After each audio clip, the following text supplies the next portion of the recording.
Assalamualaikum, selamat malam semuanya. Izinkan saya membacakan sebuah karya dari kumpulan cerpen cerita pendek Kain Tilam dari Dewan Kesenian Kalimantan Barat. Buah karya dari Wiyas yang berjudul Lorong-Lorong Sempit.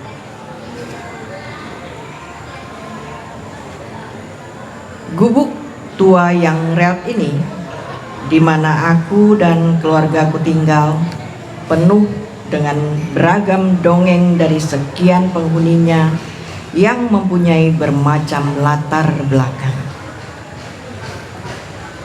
Ada yang menjadi buruh kasar, tukang ojek, tukang becak, supir oplet, tukang kredit, dan pedagang kaki lima, bahkan pengangguran pun ada. Berbagai dilema pernah ku kecap selama aku tinggal di perkampungan ini, tak lebih dari 10 tahun lamanya. Kami berasal dari keluarga perantau. Suka dan duka adalah hal yang wajar bagiku, bahkan telah membudaya. Itulah seninya hidup di sebuah gubuk lorong-lorong sempit, sebuah panorama yang indah bagai sebuah keluarga miskin. Penghuni-penghuni di sekitar gubuk kami adalah mereka yang tak kenal lelah membanting tulang, namun lupa akan masa depan keluarganya. Boleh dibilang mereka terlalu bangga kalau mereka banyak memiliki perabot-perabot rumah tangga. Suasana selalu berisik.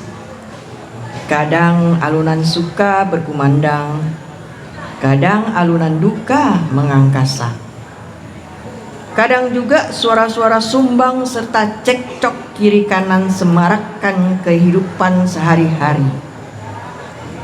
Sehingga kuping ini telah bosan dengan sajian permainan buruk.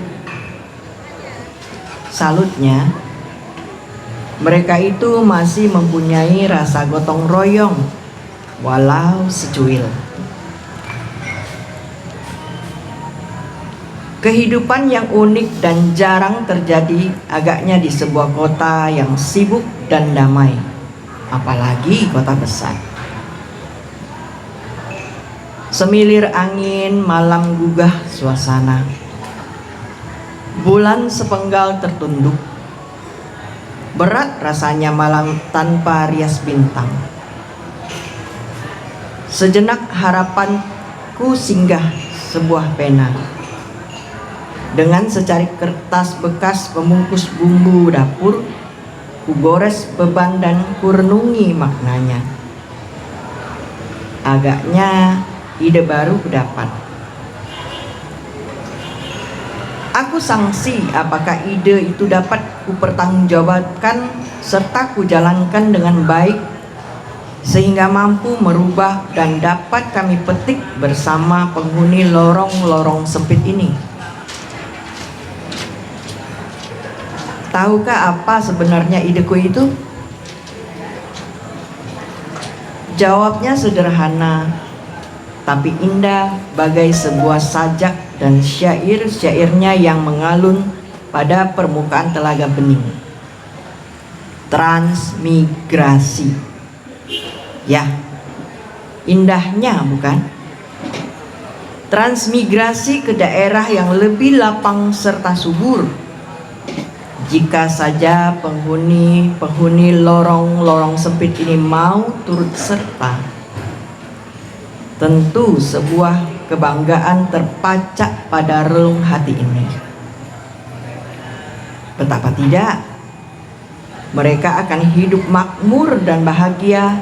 Bahkan anak-anak mereka yang tadinya tidak bersekolah akan menikmati pelajaran-pelajaran dan pengalaman-pengalaman yang menarik.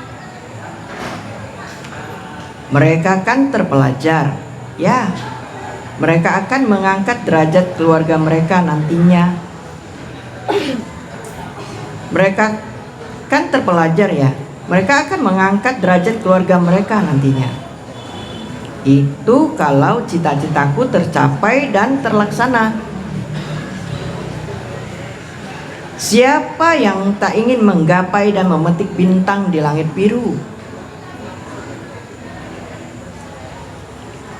Tapi kini aku terbentur dengan akibat-akibat yang akan terjadi.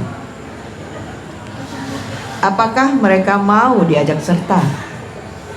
Sebab yang ku tahu, mereka tidak mengerti masalah-masalah di sekitarnya.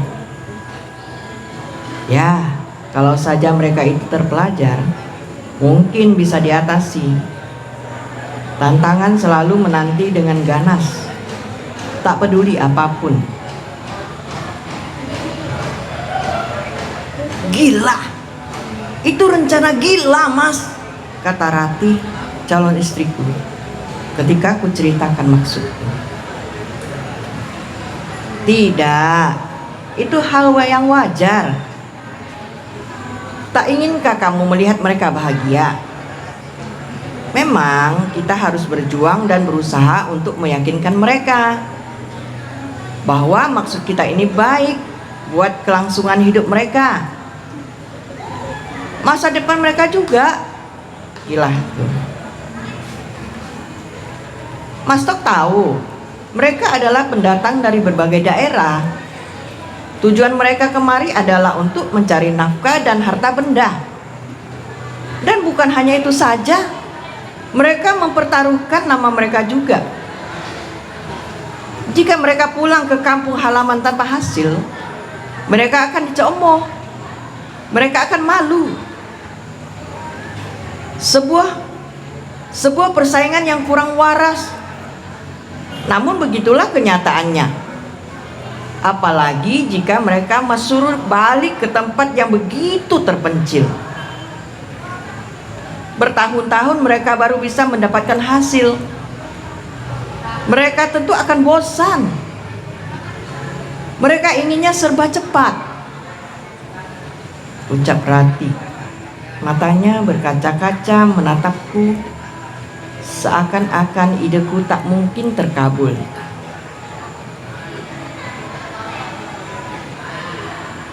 Itulah susahnya bila mencari nafkah di kota besar. Mereka meninggalkan desa kelahirannya, mencari harta sebanyak-banyaknya, dan bila berhasil, mereka akan memamerkannya kepada setiap penghuni desa. Ya, demi nama, demi martabat, itu yang mereka banggakan. Bila gagal, mereka akan malu. Lucu. Sementara anak-anak terlantar dipaksa mencari nafkah tanpa sempat mengecap ilmu di bangku sekolah. Bagaimana nasib mereka nantinya? Aku tak tahu. Mereka tak pernah berpikir sampai sejauh itu. Aku mulai agak emosi. Wajar, darah muda. Ya, itulah adanya kita tidak bisa menyalahkan mereka. Itu hak mereka, tradisi mereka, ucap Rati pasrah. Dan kewajiban mereka adalah menghidupi dan mendidik anaknya. Namun nyatanya mereka tak pernah mendidiknya. Sehari dipacu untuk mencari uang. Lagi-lagi harta yang mereka pikirkan. Kasihan anak mereka yang banyak, hidup serba pas-pasan. Mereka kan repot dibuatnya. Bagaimana mereka bisa mengatur serta mencukupi kebutuhan hidup sehari-hari? Ku pandang wajah Ayu itu. Sinar matanya kini nampak sedikit cerah. Semangatnya bangkit kembali. Itulah mas yang menjadi pikiranku. Andai saja mereka diberi penerangan tentang bagaimana idealnya sebuah keluarga yang harmonis. Tentu saja beban yang mereka pikul akan ringan. Sayang mereka menyepelekan. Kalau saja mereka ikut program KB, aku rasa lorong-lorong sempit ini akan sunyi dari kebisingan. Sedikitnya akan membuat pusingku jenuh mendengar suara hingar-bingar, gerutu rati. Jari jemarinya tak bisa diam, dipatahkannya rerantingan wora-wori. Oh ya Rat, jika kita nanti telah mengikat mahligai rumah tangga, aku ingin kita punya 2 anak saja, 1 laki-laki, 1 perempuan. Biar kamu ndak repot ngurusnya. Anak-anak kita harus berpendidikan. Mereka tidak boleh buta huruf seperti mereka-mereka penghuni lorong-lorong sempit ini. Ucapku sembari menatap wajah Rati yang molek. Wajah itu kontan saja memerah, semerah delima. Ia hanya bisa mengangguk tanda setuju. Ku genggam jarinya, lalu ku kecup keningnya. Rati tak menolak. Bulan tersenyum manis di atas sana, sementara dingin mulai menggoda tubuh. Di anganku hanya ada sebuah asa yang kuingin. Penghuni lorong-lorong sempit ini kuharap mau ikut bertransmigrasi. Semoga ideku terkabul. Biarlah lorong-lorong sempit ini sementara sepi demi penghuninya. Swadaya, Minggu kedua Maret tahun 1986. Terima kasih. Selanjutnya saya persilakan Mbak. Masih pengantar dulu ya.